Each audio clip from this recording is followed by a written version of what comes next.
Takers are not makers. Hi, I'm Dave Arnott, the Christian Economist. Now, early in your study of economics, probably learned about opportunity cost. I advise my students at the university to have only one romantic relationship at a time. Well, that's opportunity cost. And since they're in my 8 o'clock economics class, they can't take another class at that time. I don't know if anyone's ever wanted to have two 8 o'clock classes. At the macroeconomic level, this is often called guns or butter. See, your government can give you guns or butter, but not both. President Biden said as much recently when he ordered U.S. troops to make a hasty and ill-advised withdrawal from Afghanistan. He complained about the price. See, economists know that he was trading guns, that is, the money that was being spent in Afghanistan, for butter, which means more domestic spending. And actually, that's my topic today. I'm asking whether the Taliban, who now command Afghanistan, can change from guns to butter. Or, in New Testament terms, can they beat their swords into plowshares? Probably not. Conquerors disdain commerce. Let me turn to one of my favorite economists, Thomas Sowell. In his very good book, Wealth, Poverty, and Politics, great conquering peoples are seldom also great commercial or industrial peoples or great international investors. Great historic conquerors like the Spaniards, the Portuguese, the Russians, the Ottoman Turks, and the Mongols under Genghis Khan and his successors tended to disdain commerce and industry. The economic driver of Afghanistan is poppy seeds that make opium, and then it's refined into heroin. Afghanistan is the world's largest producer, making an estimated 80% of the world's supply. It constitutes about 11% of Afghanistan's GDP. A good measure of a country's potential wealth is the percentage of the workforce engaged in agriculture, which making food. I've often said food comes first. See, in the U.S., it was 90% in 1800, 60% in 1900, and only 2.5% today. See, that means 97.5% of the workforce is free to make other products and services like that computer you're watching right now or the shoes on your feet. In Afghanistan, 44% of the workforce is directly involved in agriculture, and a total of 60% is involved along the entire food supply chain. The indigenous farmers who grow the poppies will continue to do so, but the average family makes $500 in US dollars each year, compared with a soaring $69,000 compared to the US. In the global information age, 8.3% of the Afghani population is on the internet. Do you imagine that the Taliban has the ability to make cars or computers or even shoes at globally competitive prices and quantities? I sincerely doubt it. The Biden administration is hoping the Taliban will take a seat at the United Nations and join the developed world. I sincerely doubt that will happen. But I'll leave the political realm to others and try to stay on the economic theme today. Do people change? Yeah, not very much. My longtime consulting partner is a specialist in DISC, which says there are 4 types of people as shown on this diagram. D's bumper sticker of life might say, don't waste my time. I's is, let's get acquainted. S's want to take their time and work together, and C's want to study the situation. Purveyors of DISC say that you can measure a person's response to their environment at the age of about 6 or 60. The results are pretty much the same. Folks who study Myers-Briggs or the Enneagram or any type of personality indicator, they all say the same thing. Psychologists say that a person's personality is pretty much fixed by the age of 6. Sorry, parents, if that's discouraging for you, but if your child is older than 6, his or her view of the world won't change much.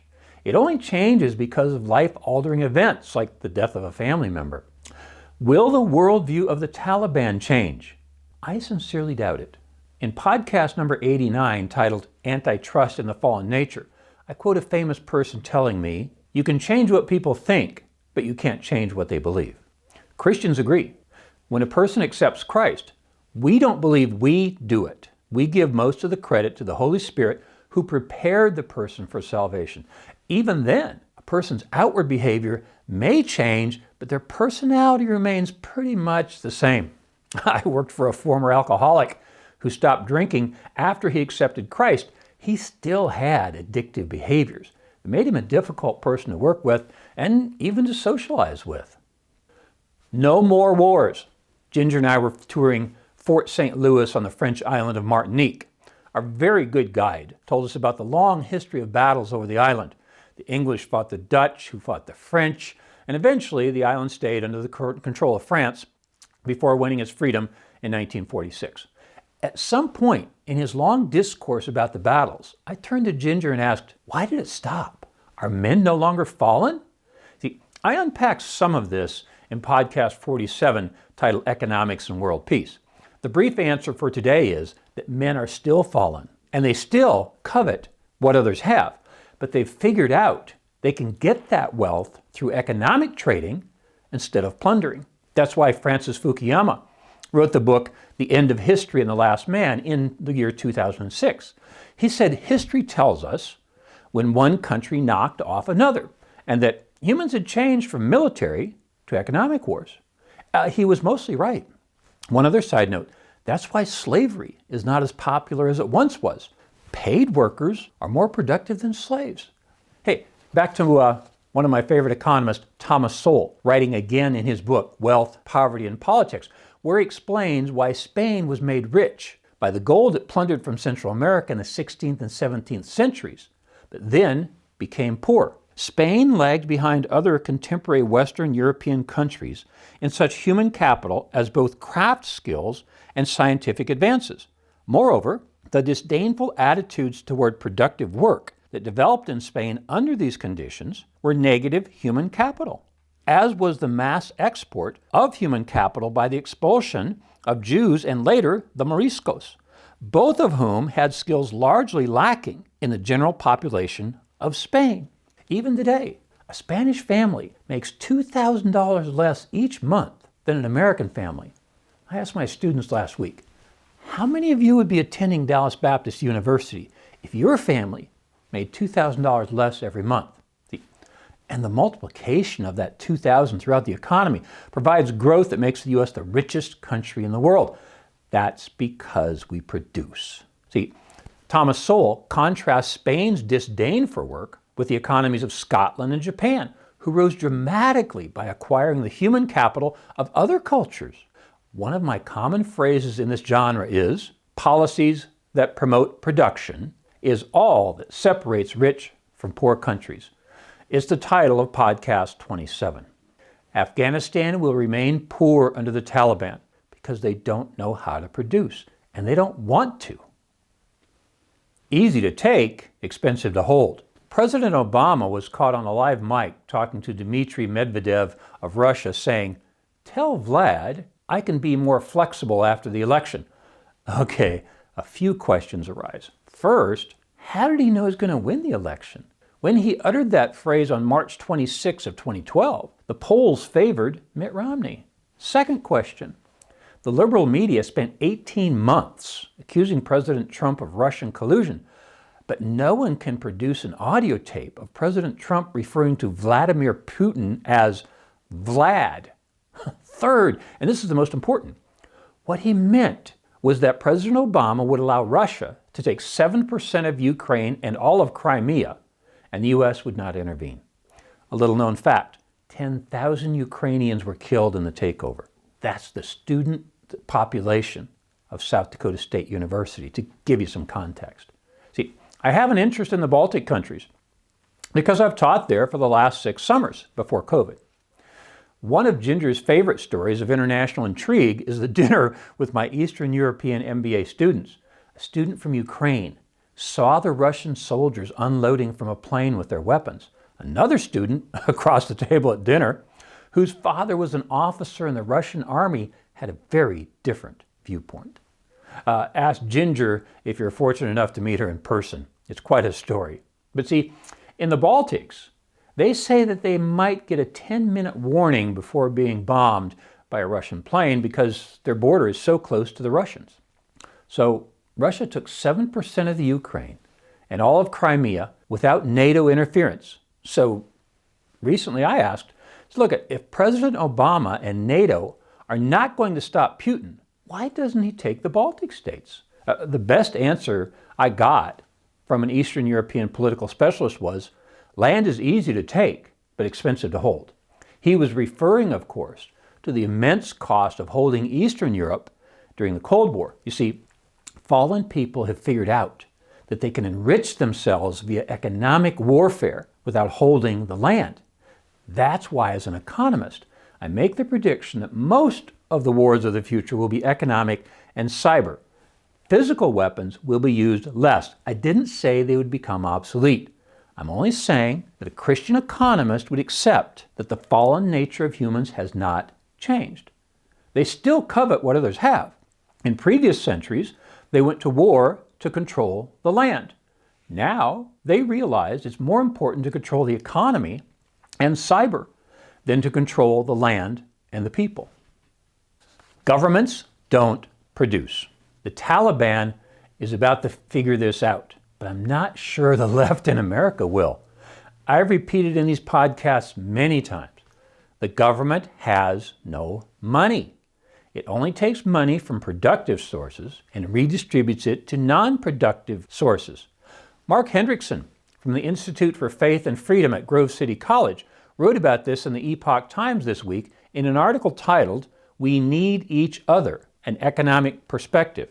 He writes, "The major retardant to economic progress has been the all-too-ready willingness of humans to use violence against their fellow man. Humans always have had two basic options for how to interact with societies other than their own: peaceful trade or violent conflict. Monarchs, emperors, khans, dictators, and so on often have used their subjects as sacrificial pawns in their self-aggrandizing desire for conquests, whereas the subject's interest would have been better served by peaceful trade." He continues to explain what every sophomore in my class knows at Dallas Baptist University. Economics is not a zero-sum proposition, that one person's gain must be another person's loss. That is, that there are always winners and losers. To those who believe the zero-sum myth, violence and aggression are brutally logical. If the other has something you want and you're stronger, then you attack, defeat, and seize what you want.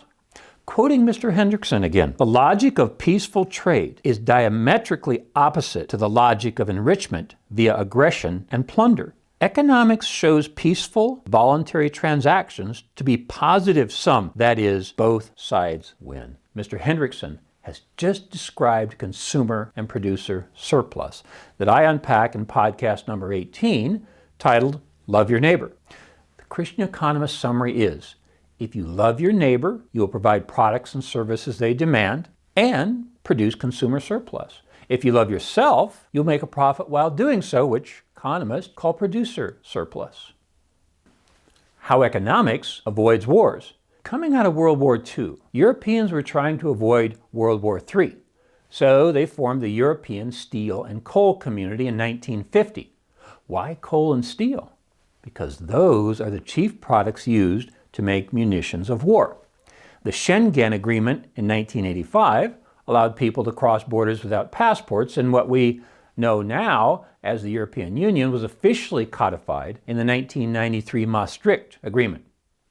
The Eurozone, where 19 countries use the same currency, was established in 1999. I assume you're getting the point. Close economic relations avoid wars. Thomas Friedman says, no two countries with a McDonald's have gone to war since opening the McDonald's. It's called the Golden Arches theory of conflict prevention. Yeah, look, whether it's specifically true is not the point. The concept is true. Countries who trade tend not to go to war with each other. Will the Taliban beat their swords into plowshares? I sincerely doubt it. See, I've stayed on the economic theme today, and it's only because I'm running out of time that I won't discuss the violence that is concomitant with the Muslim practices, which are a critical worldview driving their conqueror bent. Sorry I don't have time for that today, maybe in an upcoming podcast. I'm Dave Arnott, the Christian Economist. Fear God, tell the truth, earn a profit. See you next time. For more information, please visit us online at davearnott.com. If you have questions or suggestions for future podcasts, please submit them online or in the comment section below. Don't forget to like, share, and subscribe.